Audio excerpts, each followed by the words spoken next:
를 함께 말씀을 우리가 공부하면서 나눌 겁니다.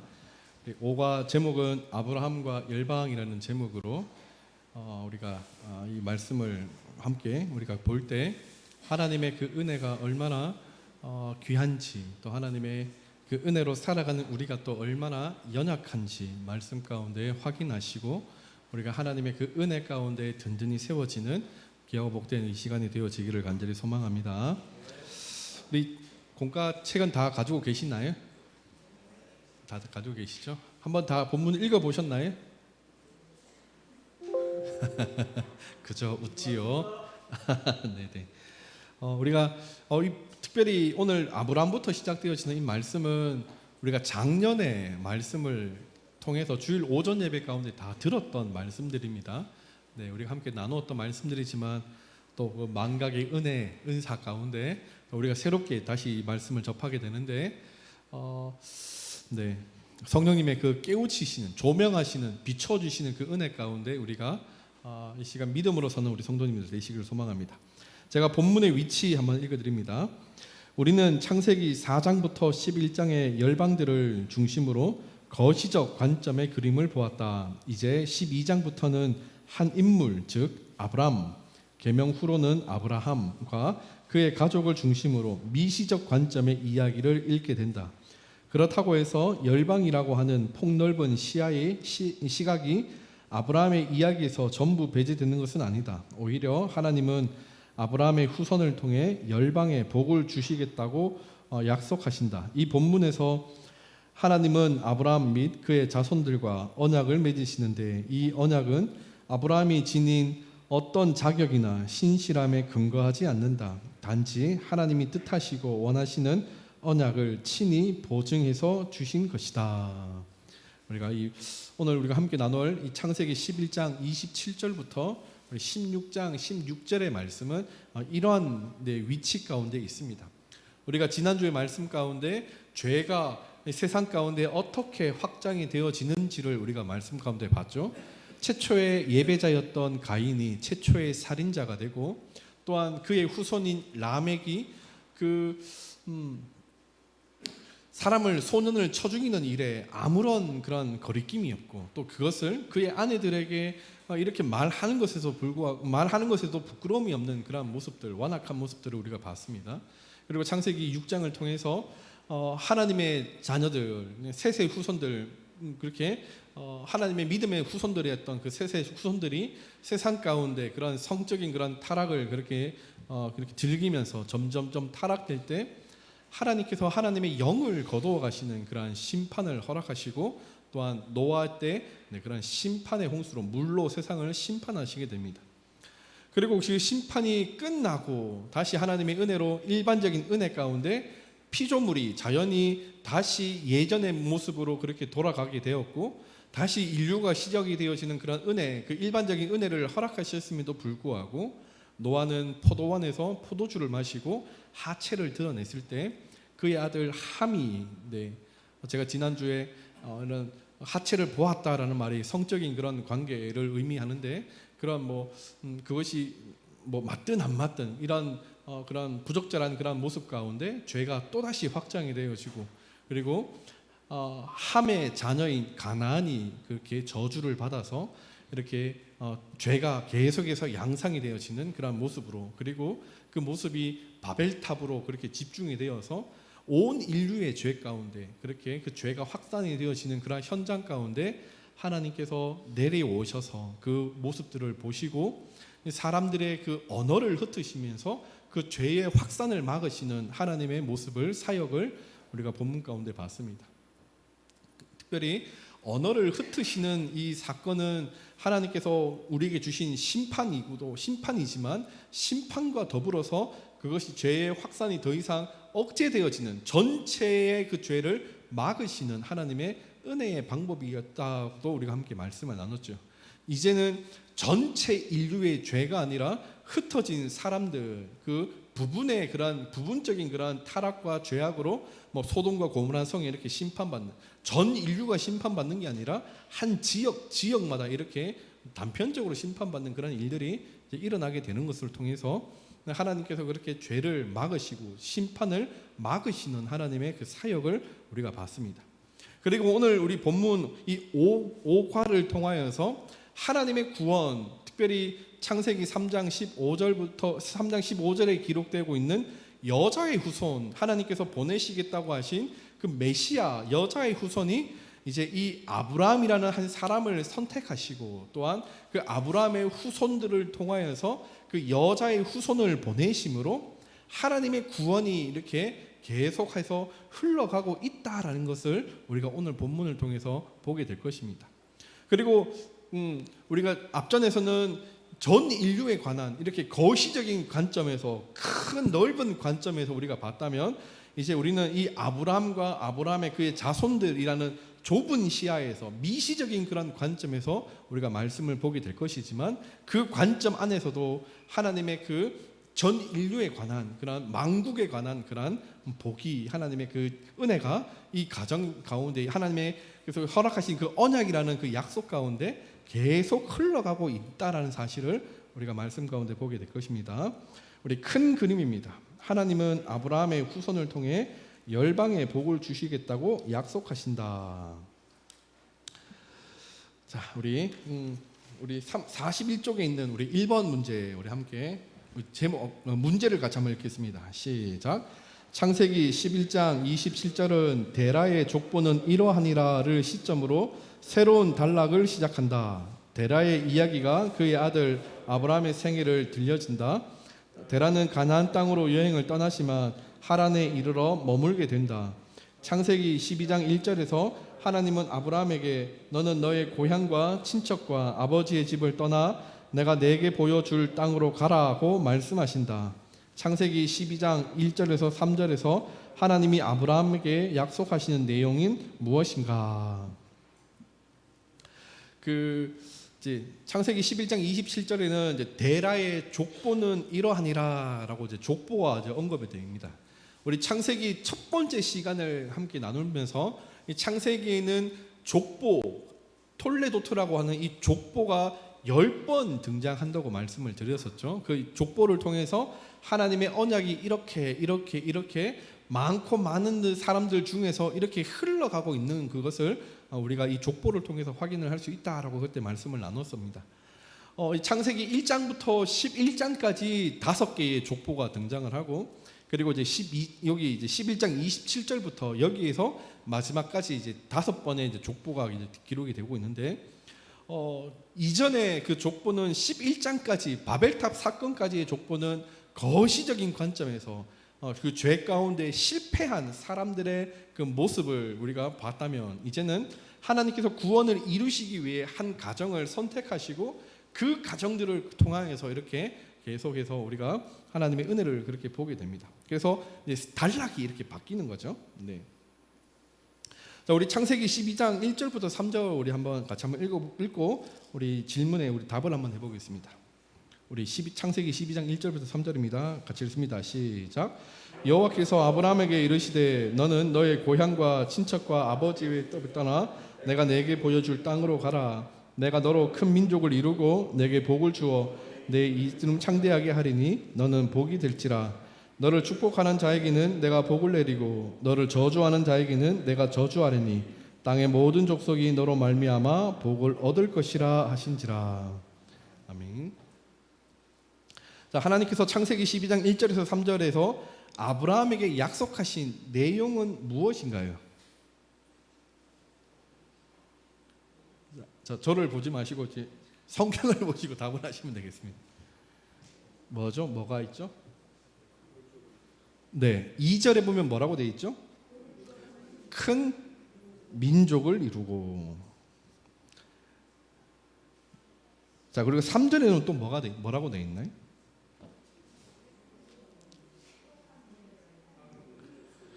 땅의 모든 족속이 너로 말미암아 복을 얻을 것이다. 첫 하나님께서 이 아브라함에게 말씀하신 것은 명령으로 시작이 합니다. 창세기 12장 1절에서 떠나가라, 내가 보여줄 땅으로 가라라고 이렇게 명령으로 시작해서 2절과 3절에서 뭘 약속하시냐 하면, 첫 번째로는 2절에서 내가 너를 큰 민족을 이루겠다 말씀하시고, 또한 3절에서는 모든 땅의 모든 족속이 너로 말미암아 복을 얻을 것이다 그렇게 약속을 이제 하시는 것이죠.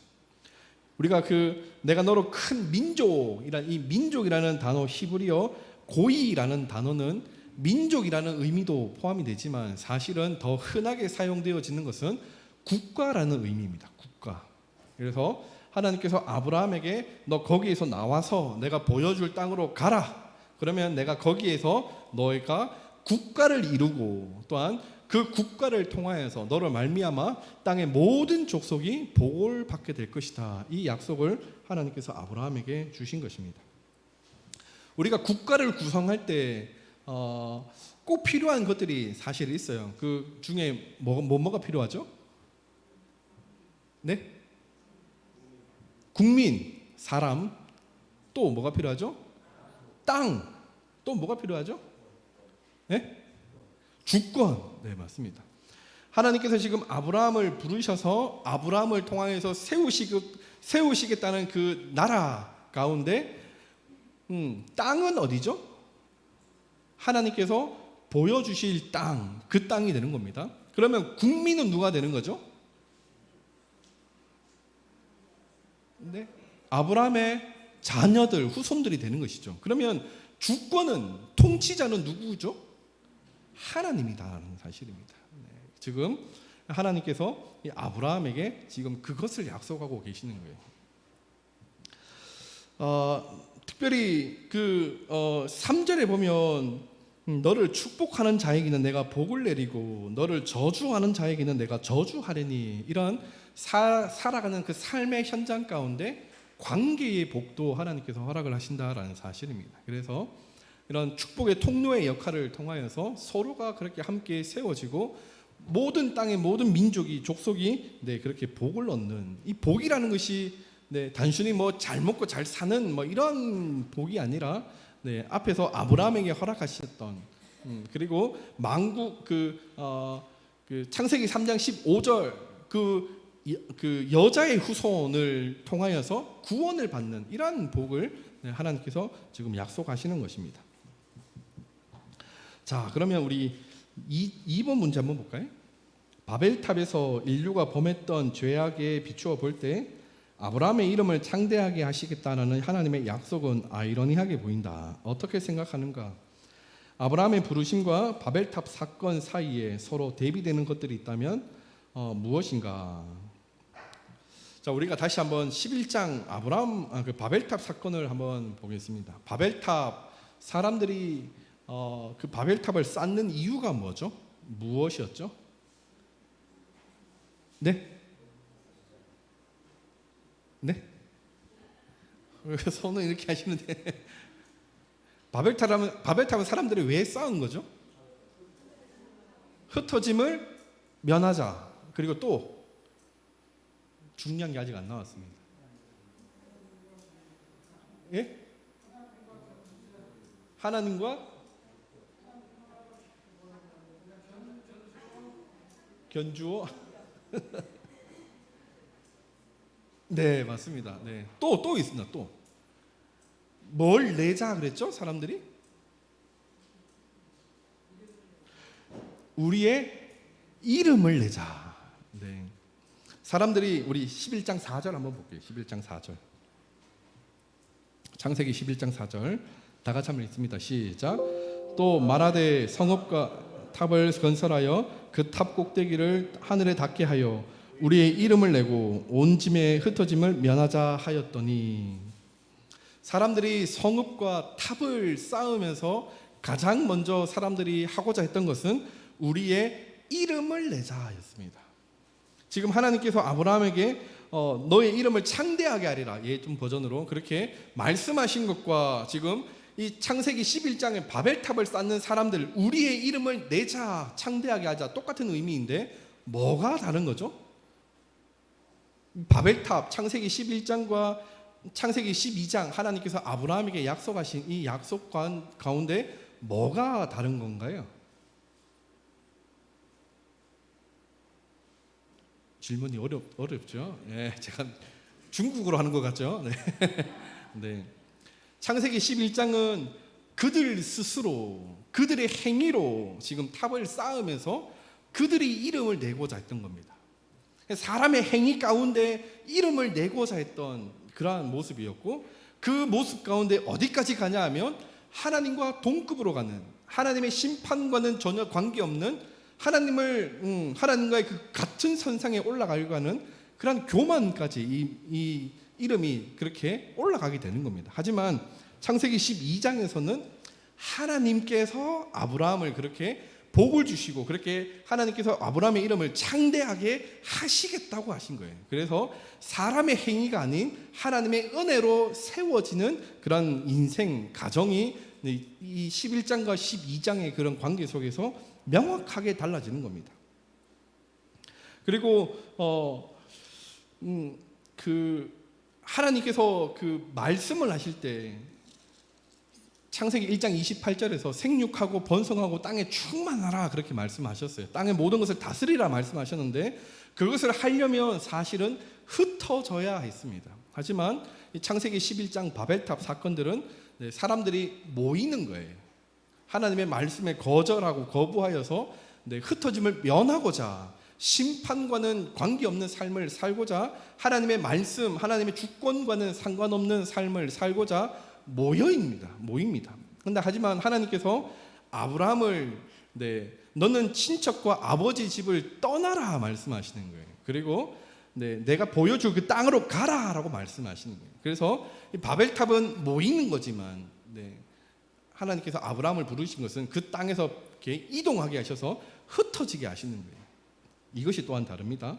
또한 그 결과로 인하여서 바벨탑을 통하여서 그 결과 가운데 언어가 흩어지고 사람들이 이제 흩어지게 됩니다. 분열이 됩니다. 사람들이 분열이 되죠.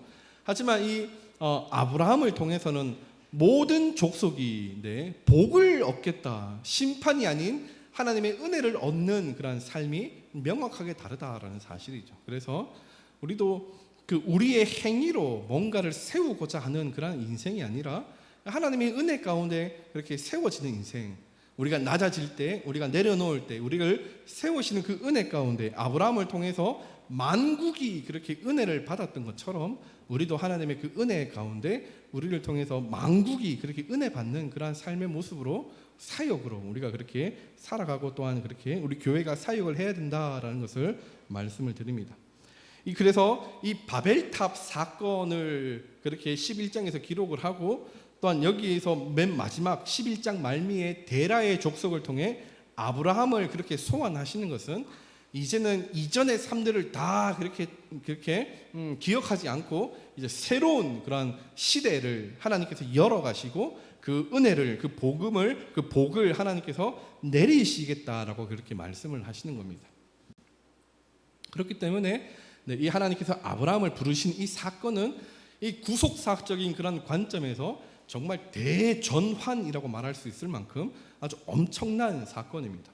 이 아브라함이 이렇게 잘나서 뭔가 훌륭해서 그렇게 하나님의 부름을 받은 것이 아니라 그저 하나님께서 아브라함을 선택하신 겁니다. 어떤 이유 없이 그냥 선택하신 거, 거저 주신 그 은혜인 거죠. 그렇게 해서 이제 하나님의 은혜가 이제 흘러가게 하시는 것입니다. 자, 우리 3번 보겠습니다. 아브라함은 즉각적인 순종으로 그 발을 내딛는다. 75세의 나이에 아브라함은 자신의 모든 식구들을 거느리고 가나안 땅을 향해 출발한다. 창세기 12장 4절에서 9절에서 하나님은 아브라함에게 맺은 약속을 어떻게 확증하시는가? 자, 어떻게 확증을 하시죠? 자, 하나님께서 창세기 1장부터 3장까지 그 약속하신 그 약속을 4장부터 9절에 이르기까지 하나님께서 어떻게 확증을 시키시는 거죠?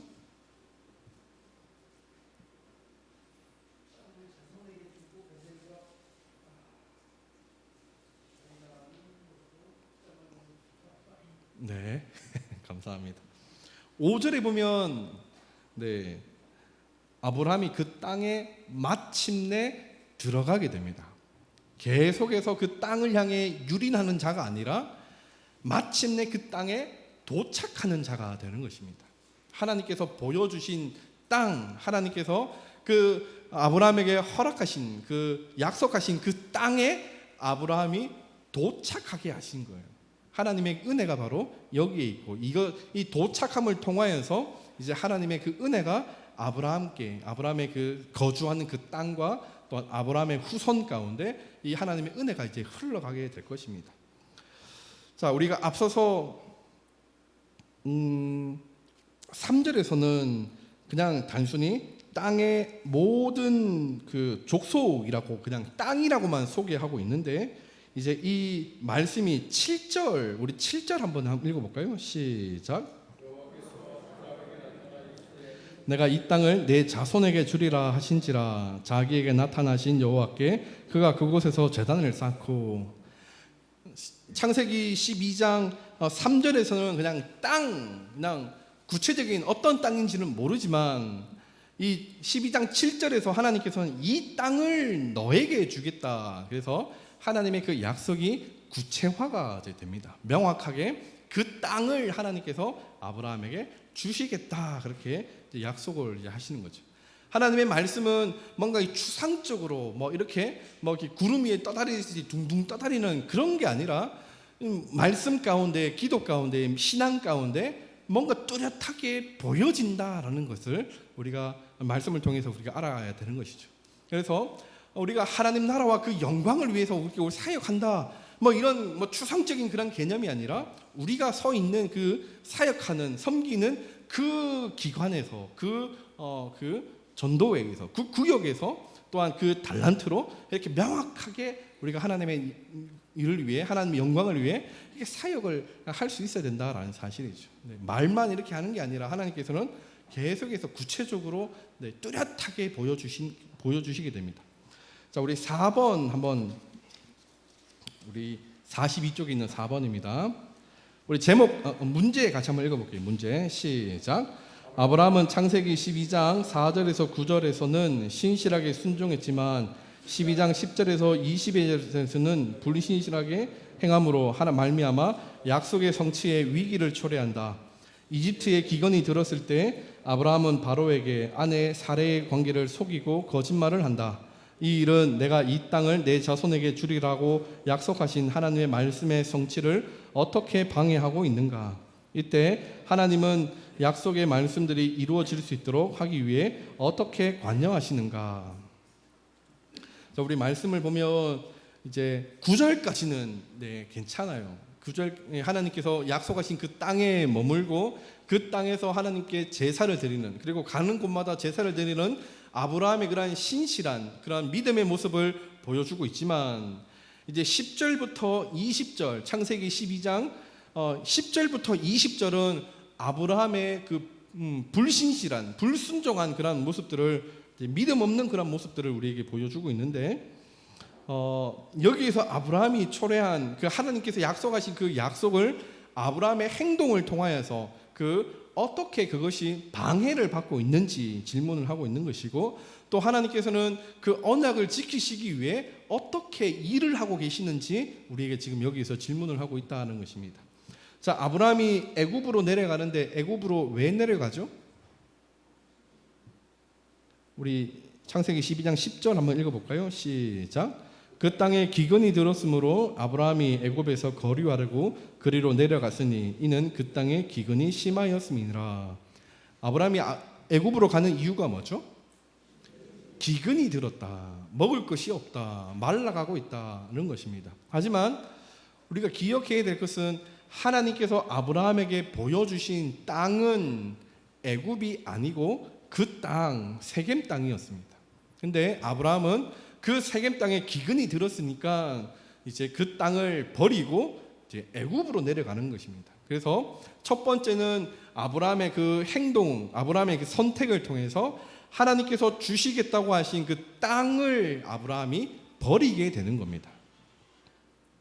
자, 두 번째로 아브라함의 아내의 사례가 너무나 아리따웠어요. 그래서 그 당시 고대 문화 속에서 아내를 빼앗는 그런 일들이 비일비재했기 때문에 반드시 그 남편을 죽이는 그런 일들이 일어날 것이라 생각을 했고, 아브라함은 걱정을 하게 됩니다. 그래서 이 사레와 이제 그 입을 맞추죠. 그래서 나를 누이라고 오라버려라고 그렇게 이야기를 하고 나는 너를 누이라고 말하는 그런 일들이 이제 이렇게 일어나게 되는 겁니다.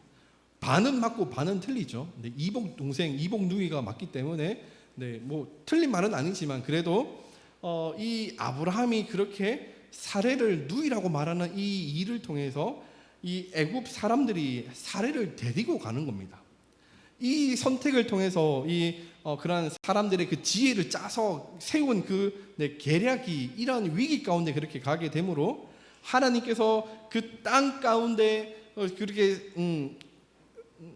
생겨날 그런 국민들, 자녀들을 이 사례가 빼앗기 감으로 그것을 그렇게 잃어버릴 그 상실할 그 위기 가운데 놓이게 되는 것입니다.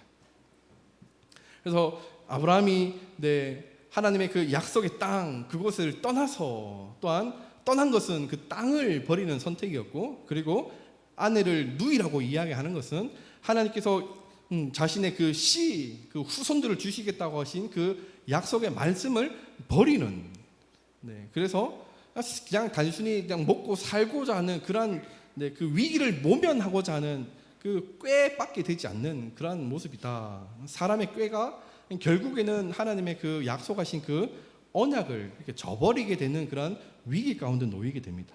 하지만 하나님께서 개입을 하시는 거죠. 하나님께서 개입을 하셔서 그 바로의 꿈에 나타나셔서 그렇게 그 모든 것을 다 되돌리십니다. 먼저는 이 사례를 먼저 아브라함에게 돌려주고 사례만 돌려준 것이 아니라 뭐 양이나 소나 노비나 뭐 나귀나 낙타나 뭐 이런 많은 재산까지 그렇게 얹어서 그렇게 얹어주고, 그리고 하나님께서는 그들을 애굽에서 건지셔서 다시 그렇게 본래의 땅으로 그렇게 이끌어 오시는 하나님의 그 섭리가 여기서 일어나는 것이죠.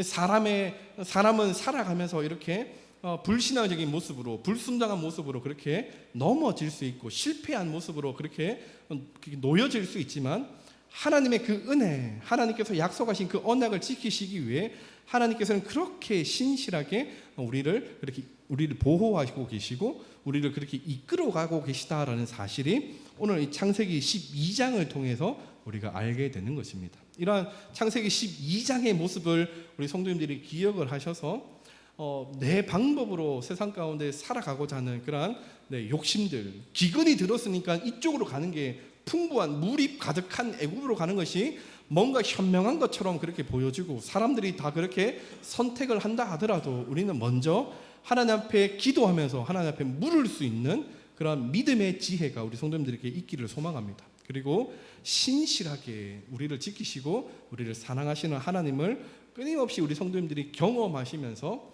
삶 가운데 정말 하나님의 사랑을 누리시는, 하나님의 은혜를 누리시는 우리 성도님들이 되시기를 소망합니다. 자, 이제 그 애굽 생활은 이제 끝났습니다. 그리고 이제 13장이 시작이 되는데, 자, 제가 다음 문제 읽어드립니다. 이집트에서 유배 생활 후에 아브라함은 창세기 13장 1절부터 14장 16절에서 보듯이 조카 롯과의 관계를 통해서 자신의 믿음을 더 증명하게 된다. 아브라함과 롯의 소유가 많아서 그들이 함께 한 지역에 머무를 수 없게 되자 아브라함은 롯에게 어느 땅이든 원하는 곳을 먼저 선택하게 한다. 롯이 그 지역의 왕들에게 사로잡혀가자 아브라함은 쫓아가서 롯과 일행을 다 구출해낸다. 창세기 13장 1절에서 14장 16절에서 하나님은 아브라함의 믿음과 하나님의 자신의 약속을 어떻게 확증하시는가? 질문이 굉장히 길고 이렇게 대학 시험에 나왔으면 다 떨어질 것 같은 느낌이 있지만, 이 지금 말하고 있는 것은 이제 이 창세기 13장을 이제 우리가 이제 시작을 하면서 아브라함의 믿음이 이제 다시 온전해지는 그런 믿음으로 이제 돌아오게 되는데, 그 온전해진 아브라함의 그 신앙의 그 모습을 통해서 모습은 어떤 것이고 하나님께서는 어떻게 이 약속을 확증시키시는가에 관해서 묻고 있습니다. 제가 좀 전에 말씀드렸듯이 사례를 돌려받을 때 그냥 사례만 돌려받은 것이 아니라 많은 그런 가축들도 같이 받게 됩니다. 그리고 그것은 아브라함뿐만이 아니라 롯에게도 똑같이 주어지게 되는 거예요. 왜냐하면 아브라함이 하나님께서 보여주실 땅으로 가라 했을 때 아브라함과 사례만 간 것이 아니라 조카 롯도 함께 했기 때문에 언약의 대상자로서 조카 롯도 함께 포함이 되는 겁니다. 근데 애굽에서 올라와서 방탕이 아니라 방황하는 유배 생활이 끝나고 이제 그 생활을 이제 다시 하나님께서 주신 그 땅에서 이제 머물러서 같이 생활을 하고자 하는데 양들이 양을 치는 자리 서로 막 다투는 거예요. 왜냐하면 양들이 너무 많아서. 그래서 아브라함이 이제 중재를 하게 되죠. 롯을 불러서 여기서 네가 먼저 땅을 선택하라. 네가 동쪽을 선택하면 나는 서쪽을 가겠고, 너가 서쪽을 선택하면 나는 동쪽으로 가겠다. 그렇게 이제 분가를 이제 하게 되는 겁니다. 분가를 해서 이제 롯이 어느 땅으로 선택을 하죠? 어느 땅을 선택하죠? 롯이 소돔 땅, 소돔과 고모라 땅을 선택을 합니다. 왜냐하면 그 땅을 보니까 에덴 동산 같고, 그리고 애굽 같이 그렇게 풍부한 땅이었기 때문에 눈으로 보자 그 땅이 너무나 좋아 보였기 때문에 소돔과 고모라가 있는 그 땅을 롯이 선택을 합니다. 그리고 아브라함의 선택은 뭐냐 하면 자기가 선택하는 것이 아니라 하나님께 지시를 받습니다. 우리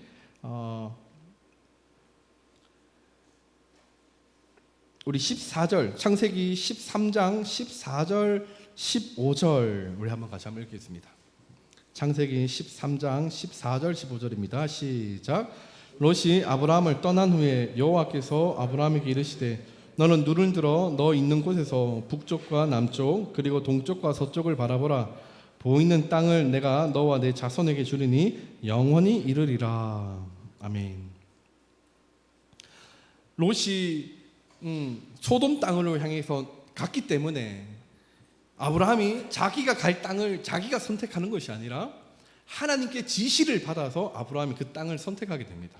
그런데 그 땅에 대해서 하나님께서 뭐라고 말씀하시냐면 너는 눈을 들어서 북쪽과 남쪽, 동쪽과 서쪽을 보라. 그렇게 말씀을 하시죠. 그리고 보이는 땅을 내가 너와 내 자손에게 주린다. 그리고 영원히 이르겠다. 그렇게 말씀을 하십니다. 이 땅에 관하여서 계속해서 구체적으로 뭔가 뚜렷해지는 그런 모습들을 보여줍니다. 창세기 12장 3절에서는 그냥 땅이라는 그 땅, 추상적인 그런 명사를 그렇게 언급을 했다면, 이제 창세기 12장 7절에서는 네가 보는 땅이라는 거 그렇게 좀 더 명확하게 그렇게 그려줬다면, 그리고 여기 13장에서는 동서남북을 봐서 네가 보이는 땅, 좀 더 명확해지는 그런 땅에 대한 그런 구체적인 그림들이 이제 드러나게 되는 것이죠. 그리고 이제 16절에서는 이제 땅에 대하여서 그렇게 하나님께서는 다시 약속을 하시면 16절에서는 이제 후손 자손에 관하여서 다시 말씀을 하시는데 16절입니다. 내가 내 자손의 땅의 티끌같이 하리니 사람이 땅의 티끌을 능히 셀 수 있을진데 내 자손도 세리라. 이거는 그 표현 방법에 따라서 부정행이 부정행으로 그렇게 가고 긍정이 긍정행으로 가는 그런 모습인데, 그만큼 땅을 셀 수 없는 것처럼 그렇게 너의 자손들이 많아질 것이다라고, 티끌같이 그렇게 많아질 것이다라고 그렇게까지 말씀을 하시는 겁니다. 그래서 하나님께서는 그 땅의 소유권을 관하여서 롯에게 아브라함이 그렇게 기꺼이 네가 먼저 선택하라라고 그렇게 말할 수 있었던 것은 하나님께서 그 땅에 대하여서 아직 말씀해 주시지 않았기 때문에 롯에게 그 선택권을 준 것입니다. 눈에 보이는 화려한 땅, 에돔 동산 같고 나일강 같은 애국과 같은 그런 땅이 분명히 제 앞에 보이지만 그 땅을 선택하지 않은 것은 하나님의 말씀을 듣고 하나님께서 지시하는 그 땅을 선택하기 위한 아브라함의 신앙이 여기에서 잘 보여지게 됩니다. 그리고 이후의 내용들을 보면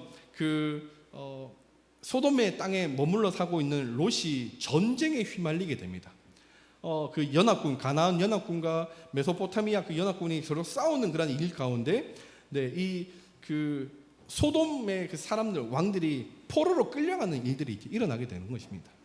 지금 제가 아까 좀 전에 말씀드렸을 때 롯도 언약의 대상이다라고 말씀을 드렸죠.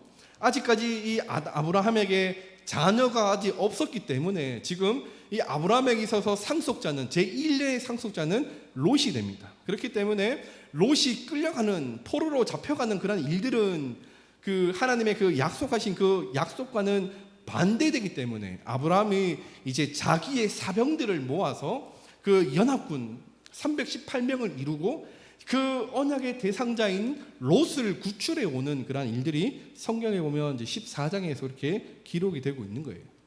단순히 그냥 하나님께서 그렇게 열어가시는 그러한 은혜의 그 모습 가운데 아무것도 안 하는 그런 삶이 아니라 아브라함도 자기도 그 언약을 지키기 위해서 사병을 그렇게 꾸려서 전쟁에 나아가는 그런 일들이 14장에서 기록이 되고 있는 겁니다.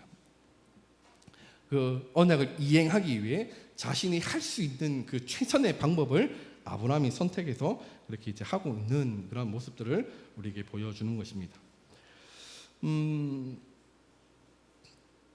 자, 그리고 그 전쟁에서 이기게 되는 것이죠. 말도 안 되는 승리를 거머쥐게 됩니다. 지금 가나안 연합군들을 이긴 그 메소포타미아 그 왕들이지만 단순히 한 가문의 그런 사람들을 이끌어서 나라와 대적한다는 것은 사실 말이 되지 않는데 뭐 어떻게 하나님께서 이기게 하시는지는 모르겠지만 아브라함이 이기게 됩니다. 놀라운 승리를 거머쥐고 사람들을 다 데리고 다시 그 땅으로 돌아올 때 이제 소돔 왕과 멜기세덱 살렘 왕 멜기세덱을 그렇게 만나는 장면이 14장 17절부터 이제 기록이 되고 있는데 제가 질문 읽어드립니다. 창세기 14장 17절에서 24절을 읽으라. 아브라함은 살렘 왕 멜기세덱과 소돔 왕을 만난다. 이 본문에서 아브라함의 믿음은 어떤 모습으로 드러나는가? 자, 우리가 그 전쟁에서 승리하고 돌아오는 아브라함, 그 전리품을 챙겨서 돌아오는 그 아브라함이 어떤 그 믿음의 모습이 여기에서 보여지는지 우리가 말씀 가운데 한번 살펴보겠습니다.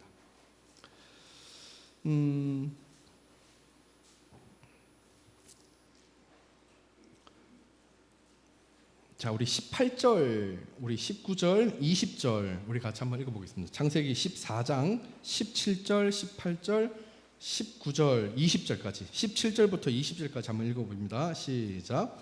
아브라함이 그돌라오멜과 그와 함께한 왕들을 쳐 부수고 돌아올 때에 소돔 왕이 사회의 골짜기로 나와 그를 영접하였고 살렘 왕 멜기세덱이 떡과 포도주를 가지고 나왔으니 그는 지극히 높으신 하나님의 제사장이었더라.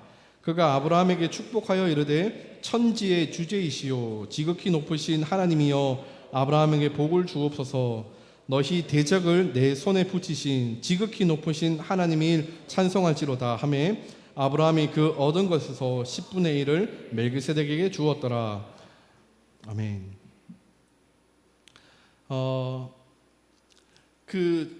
승리해서 전쟁에서 승리해서 사람들을 이끌고 전리품들을 이끌고 그렇게 나올 때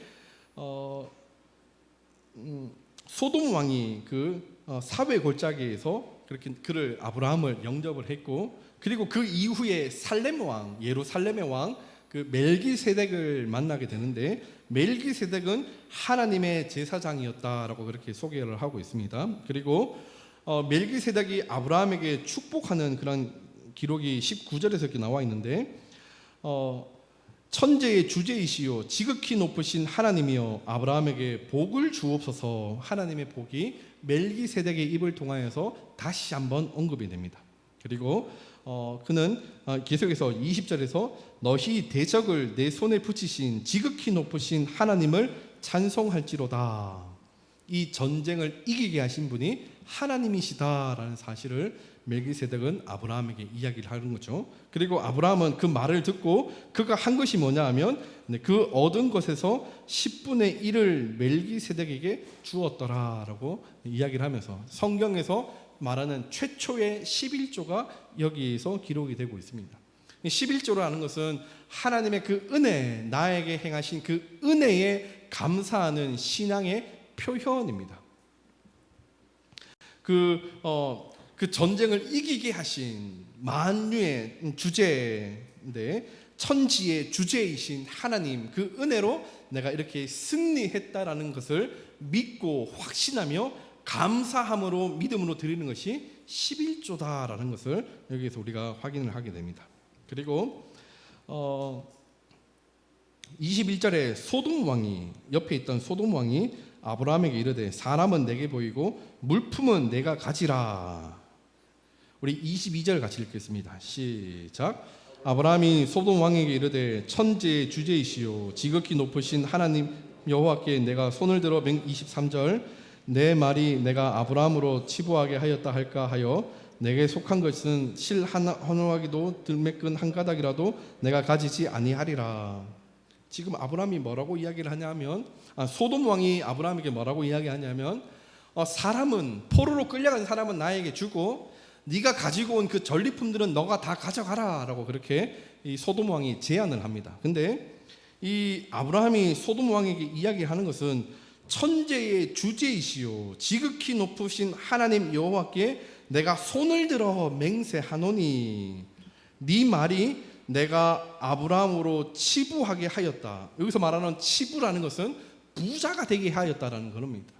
지금 전쟁에서 그 소돔 왕이 재물은 네가 다 가져가라 라고 그 말하는 그것을 통하여서 아브라함이 부자가 되었다라는 이런 말을 들을까 하여서 천재의 주제이신 하나님 앞에 손을 들어 맹세하니 내가 그 어떤 실 한 오라기도 들매끈 하나도 내가 가지지 않겠다라고 이야기를 하는 것입니다. 아브라함에게 있어서 하나님의 복, 하나님의 그 약속만으로도 충분하다라는 아브라함의 신앙이 여기서 드러납니다. 하나님께서 나에게 땅을 주셨고 하나님께서 나에게 자녀를 약속해 주셔서 내가 큰 나라를 그렇게 하나님께서 만들어 가실 것인데 나는 그것만 있으면, 하나님 말씀만 있으면 된다라는 것이 아브라함의 신앙입니다. 네가 주는 그것을 통해서 내가 부자가 되었다라는 그런 말을 통해 마땅히 받아야 될 하나님의 그 영광이 너에게 돌려질까 봐 나는 그것을 거부한다라는 것이 지금 여기서 나오고 있는 아브라함의 신앙이다라는 사실입니다.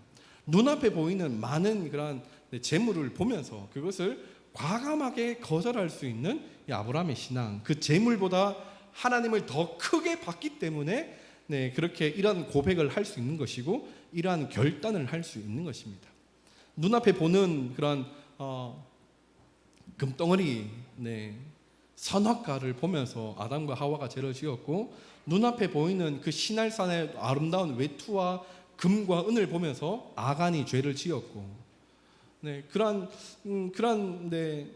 물질에 넘어지는 인물들이 성경에 보면 많이 기록이 되고 있는데 아브라함은 다 끊어버리는 이러한 신앙의 그런 결단력이 있었다라는 사실을 우리가 14장을 통해서 우리가 확인을 할 수 있습니다. 계속해서 우리 15장 보겠습니다. 15장은 너무나 성경에서 중요한 장입니다. 이 성경 전체를 이야기했을 때 우리가 하나님의 사랑, 우리가 그 사랑을 우리가 주제로 그렇게 언급을 하지만 그만큼 중요한 것은 또 하나님을 믿는 그 믿음입니다. 믿음. 이 창세기 15장 6절은 우리가 성경에서 가장 많이 반복되고 인용되고 있는 구절 중에 하나입니다. 물론 이렇게 자주 그렇게 언급되고 있지 않지만 굉장히 큰 주제 가운데 언급이 되고 있는 말씀들이 창세기 15장 6절입니다. 우리가 이 창세기 15장 6절 한번 같이 읽어볼까요? 시작. 아브라함이 여호와를 믿으니 여호와께서 이를 그의 의로 여기시고, 우리가 이것을 한문으로 이신칭의라고 그렇게 이야기를 하죠. 이신득의라고 그렇게 이야기도 하는데 이 구절을 통하여서 마틴 루터는 종교 개혁을 이루기도 합니다. 그만큼 아주 중요한 그런 말씀이죠. 아브라함이 여호와를 믿으니 여호와께서 이를 그의 의로 여기시고, 우리가 이 의로 여기신다라는 이 말을 우리가 한문으로 하면 칭의가 됩니다. 의롭다고 칭하다, 칭의가 되는데 우리가 구원사적으로 이 칭의라는 것은 법정적인 용어입니다. 도장을 쾅 찍어서 그 효력이 계속해서 발생하는 것을 의미합니다.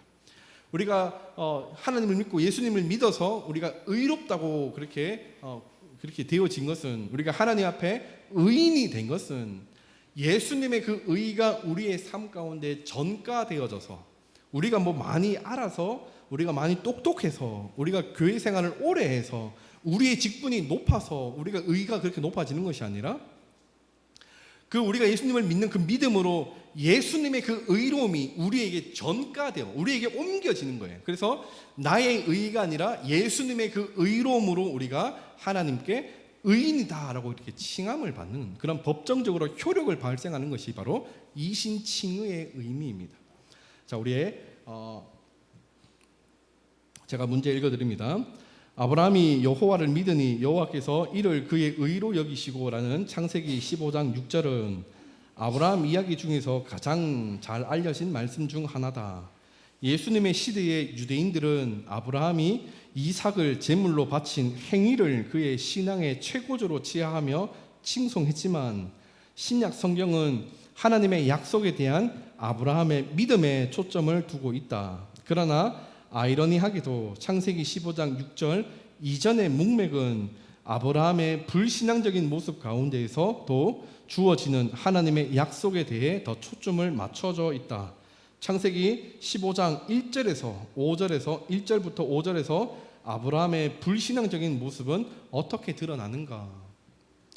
자, 우리가 계속해서 아브라함의 모습을 보게 되는데, 창세기 12장 그 4절부터 9절은 하나님의 말씀에 순종하여서 신앙적인 모습을 보였다면, 애굽으로 내려가는 그 11절부터 20절의 말씀을 통해서 불신앙적인 아브라함의 모습을 보여주고 있고, 그리고 13장에 들어와서 다시 이 아브라함의 신앙이 그렇게 순종하는 그런 모습으로 그렇게 보여지고 있고, 그리고 오늘 15장에 들어와서는 다시 불신앙적인 그런 모습이 1절부터 5절 말씀 가운데 기록이 되고 있다라는 것입니다.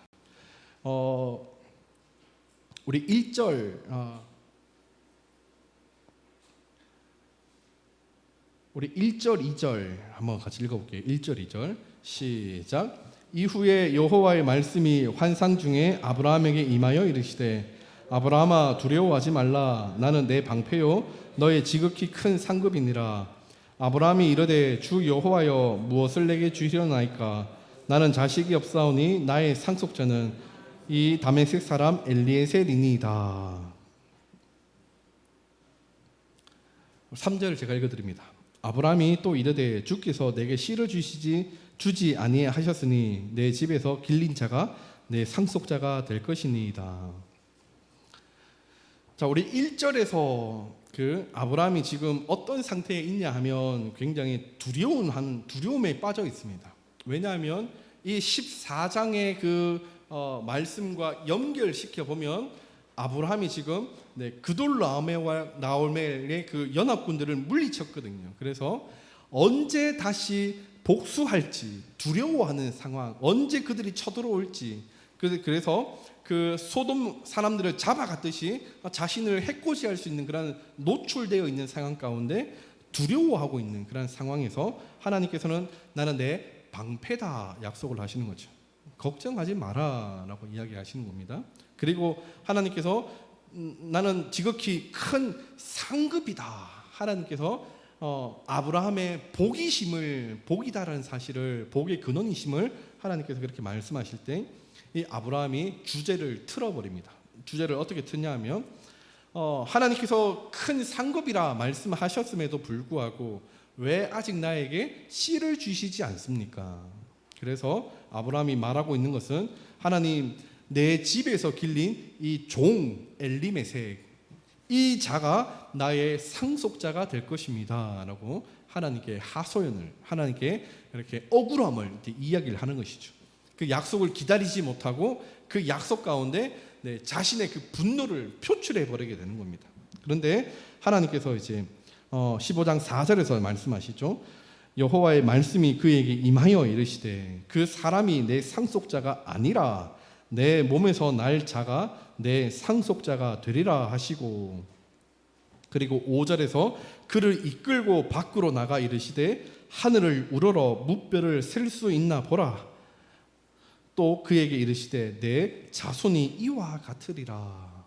하나님께서 그 믿음을 상실해서 그 시간을 기다리지 못하고 조바심에 빠져 있는 아브라함에게 그 별들을 보여주시면서 너의 자손도 이렇게 많게 할 것이다. 너를 통해서 날자가 이렇게 많을 것이다. 하나님께서는 그렇게 약속하시는 것입니다. 그리고 15장 6절에서 아브라함이 여호와를 믿으니, 그 말씀을 믿으니 여호와께서 이를 그의 의로 여기시고라고 말씀을 하고 있는 것입니다. 우리가 이 시간에 관하여서 굉장히 많이 우리가 넘어질 때가 많습니다. 당장 필요한데 당장 뭔가 해결되지 않는 일들 속에서 우리의 신앙이 흔들 때가 굉장히 많습니다. 왜 하나님 이 내 기도를 들어주시지 않습니까? 하나님 계신 것이 맞습니까?까지 우리가 하나님께 원망하며 불평하는 우리의 모습 우리가 그렇게 살아왔기 때문에 우리가 잘 알죠. 하지만 하나님께서는 그 뜻과 계획하심 가운데 가장 적절한 시간에 하나님께서 이러한 일들을 하나님께서 그렇게 사역을 하신다라는 사실이죠. 아브라함에게서 자손이 태어나긴 태어나는데 몇 명이 태어나죠? 하늘의 묵별처럼 많이 태어나는 건가요? 아브라함을 통해서? 아닙니다. 아니죠. 이스마엘과 또 누구죠? 이삭입니다. 그 두 명 중에 또 하나님께서 누구를 선택하시냐면 이삭을 선택하시죠. 그리고 이삭을 통해서 또 누구가 태어나죠? 예? 에서와 야곱이 태어나는 거죠. 그 둘 가운데 또 하나님께서 누구를 선택하시는 거죠? 야곱을 선택하십니다. 에서를 미워하고 야곱을 사랑하셨다라고 그렇게 말씀하시면서 하나님의 그 구원이라는 것이 전부 모든 사람들에게 있는 것이 아니라 선택과 유기로 나눠진다라는 이중적인 하나님의 예언이다라는 것을 우리가 여기에서 확인을 할 수 있는 겁니다. 하나님께서 에서의 자손을 구원으로 그렇게 인정하시지 않고 야곱의 자녀로 그렇게 세우시게 됩니다. 야곱의 자녀들 중에 자녀가 몇 명이죠? 남자만 12명이죠. 딸 디나까지 하면 13명이 되는데 12명 중에 하나님께서 누구를 선택하시죠? 네?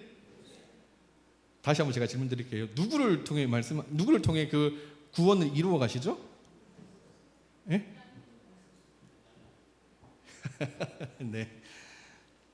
첫 번째 아들이 루벤입니다. 두 번째 아들이 시므온입니다. 세 번째 아들이 누구죠? 예? 레위입니다. 레위. 네 번째 아들이 누구죠? 유다입니다. 첫 번째 아들 르우벤과 두 번째 아들 시므온은 디나가 강간당했을 때 하몰의 족속을 완전 멸절시킨 자들입니다. 그래서 그 구원의 자리에서 탈락을 됩니다. 레위는 어떻죠? 네?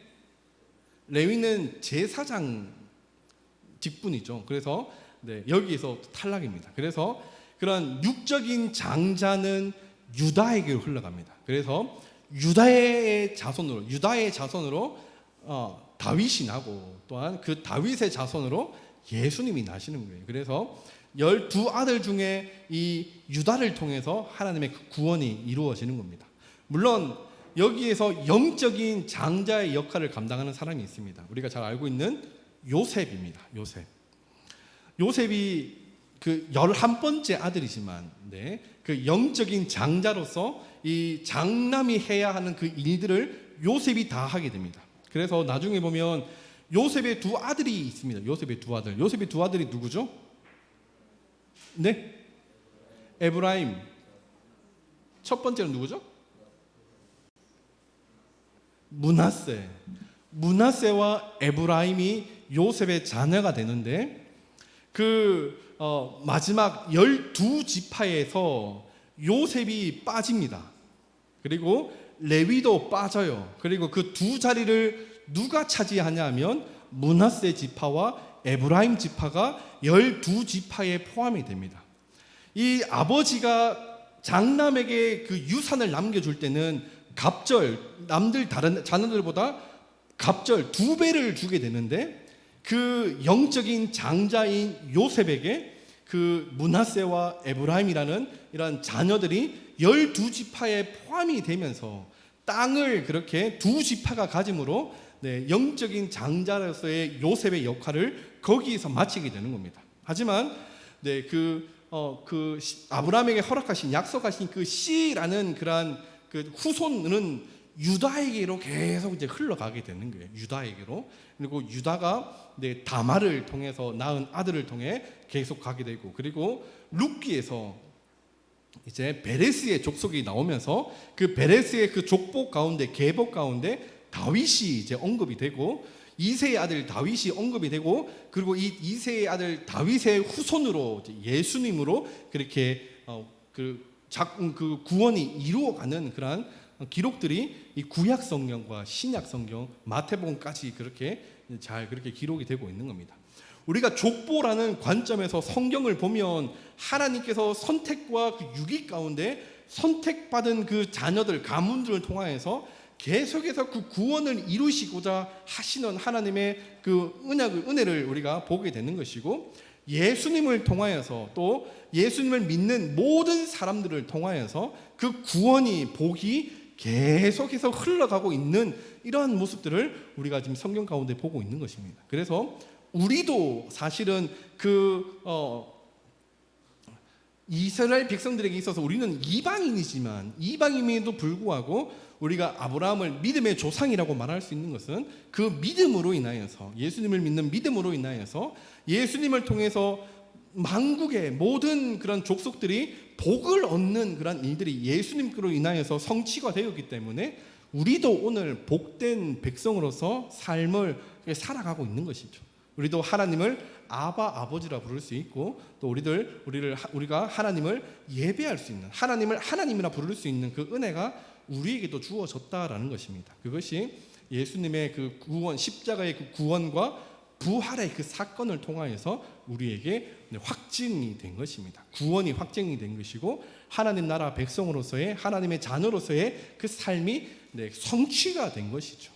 그렇기 때문에 이제 우리가 이제 살아가는 우리의 삶은 그 부활의 신앙과 그 구원의 은혜로 말미암아 우리가 삶을 살아가야 된다라는 사실입니다. 하나님께 영광을 돌리고 예배하며 하나님께 영광 돌리기에 그렇게 쓰여지고 사용되어지는 그런 삶을 살아가는 것이 오늘 우리의 모습이고 우리 교회의 정체성이 되어야 된다라는 사실을 제가 말씀을 드립니다. 자, 우리 마지막 문제가 아니네요. 우리 43쪽에 있는 밑에 있는 질문 보겠습니다. 창세기 15장에서 하나님과 대면한 체험이 비록 놀라운 것이기는 했지만 아브라함의 불신앙을 완전히 제거해 주지는 않는다. 하나님이 반드시 약속을 이루신다는 사실을 아브라함은 믿지 못했다. 아브라함의 이러한 불신앙이 초래한 결과는 창세기 16장 1절에서 16절에서 어떻게 나타나는가? 하나님께서 자녀를 별처럼 많이 주시겠다고 말씀을 하셨고 아브라함은 믿었어요. 근데 그 시간에 또 넘어지게 됩니다. 제가 좀 전에서 말씀드렸듯이 그 시간에 조바심을 내면서 믿음에 넘어졌던 아브라함의 모습을 우리가 16장을 통해서 또다시 보게 되는 겁니다. 이 시간이 흐르고 흘렀는데 자녀가 나지 않는 겁니다. 그래서 정말 이렇게 있는 그 상황 가운데 아내 사레가 하갈을 이 아브라함에게 주면서 이 하갈을 취하십시오라고 했을 때 아브라함이 그 하갈을 취하게 됩니다. 그리고 아들을 낳죠. 그 아들의 이름이 누구죠? 이스마엘입니다. 이런 일 가운데 그 가정이 굉장히 불안해지게 됩니다. 분쟁 가운데 빠지게 되죠. 왜냐하면 아들을 임신한 하갈이 사라를 업신여기는 일이 이제 일어나게 됩니다. 하나님께서 복된 가정으로 그렇게 세우셨고 그 복된 가정을 그렇게 축복하시는데 아브라함이 시간의 조바심을 내자 또다시 잘못된 선택을 하면서 내 잔손에게 난다라는 이런 그 말씀을 기억하지 못하고 언약의 대상인 사라를 생각하지 못하고 그냥 자신의 씨로만 생각을 해서 하갈을 취했을 때 이스마엘이 그렇게 태어나고 하갈이 사라를 그렇게 업신여기듯이 이스마엘도 나중에 이삭을 그렇게 업신여기는 그런 일들이 그 가정 가운데 일어나게 되는 겁니다. 그럼 굉장히 분란 가운데 빠지게 되는 것이죠. 우리가 이렇게 기다리는 것, 이것이 참 우리에게 주어진 숙제이기도 합니다. 네, 당장 이렇게 펼쳐지지 않지만 우리가 끝까지 믿어야 하는 그런 믿음의 모습을 우리 성도님들이 꼭 가질 수 있기를 소망합니다. 그런 우리가 오늘 16장 16절까지 우리가 이제 이 아브라함의 그 시간들을 우리가 살펴보면서 아브라함은 계속해서 잘 믿었다가 넘어졌다가 잘 믿었다가 넘어졌다가 이렇게 반복적으로 이렇게 좋았다가 낮아졌다가 뭐 이렇게 변화가 심하지만 우리가 이 말씀들을 통해서 우리가 알 수 있는 것은 하나님의 그 은혜는 계속해서 우리에게 비춰주고 있다라는 사실을 우리가 기억을 해야 됩니다.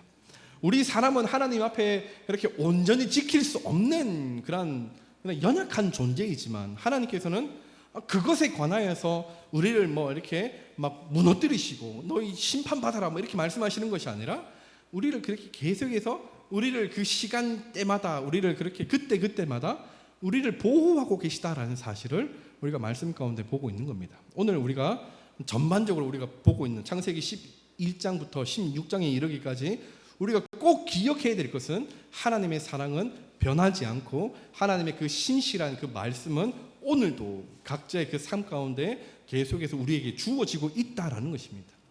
우리가 그것을 믿고 우리가 그것을 기다린다면 우리는 시간의 조바심을 그렇게 느껴서 그렇게 잘못된 선택들을 행하는 그런 어리석은 삶들이 되지 않을 수 있다는 사실이죠. 우리가 하나님을 온전히 믿는다면 우리의 시간까지도 우리가 참고 견디는 것까지도 하나님 앞에 드려야 된다는 사실, 그것이 믿음이라는 사실. 믿음은 항상 100을 원하신다는 것, 믿음의 1이나 믿음의 99는 똑같이 믿음은 0이다라는 것 우리가 꼭 기억을 하시면서 이렇게 오늘도 이번 한 주를 살아가시면서도 그 하나님 앞에 그렇게 믿는 그 믿음으로 말씀으로 근거하여서 끝까지 참고 기다릴 수 있는 우리 성도님들 되시기를 간절히 소망합니다.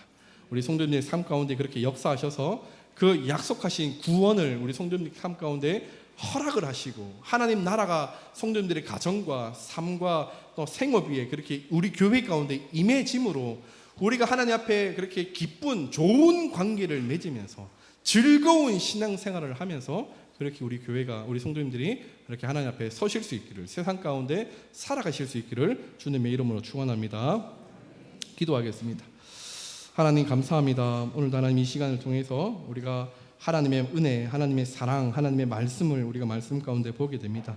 하나님 그 은혜가 계속해서 구체적이고 명확해지고 뚜렷해지지만 우리가 시간의 조바심을 느껴서 우리가 그 당장 눈앞에 보이지 않는 그 상황들에 있어서 하나님 우리가 잘못된 선택을 하고 우리가 잘못된 그런 모습에 빠지면서 우리가 스스로 그렇게 그 위기 가운데 넘어지는 그런 모습들을 보게 됩니다. 하지만 하나님 그때마다 역사하셔서 우리에게 말씀하시고 우리 삶 가운데 개입하셔서 우리를 일으키시고 세우시는, 다시 불러일으키시는 하나님의 은혜를 사모합니다. 이번 한 주 우리가 살아가는 그 모든 삶의 자리에서 하나님의 이끄심과 하나님의 말씀 가운데 우리가 하나님과 동행하는 삶들을 살게 하시고 우리의 믿음이 더 진실하고 단단하고 확고하게 그렇게 설 수 있는 은혜를 하나님 우리에게 허락하여 주시옵소서. 기쁨의 삶들, 즐거운 삶들이 하나님 안에서 이루어지게 하시고 우리의 삶과 우리의 가정과 우리 교회가 날마다 기뻐하는, 날마다 즐거워하는 그러한 신앙의 공동체로 아름다운 그러한 신앙의 삶들로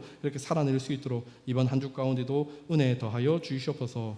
감사합니다. 예수님의 이름으로 기도합니다. 아멘. 우리 찬송가 304장 우리 1절 찬양하시고 우리 주기도문으로 예배를 마치겠습니다.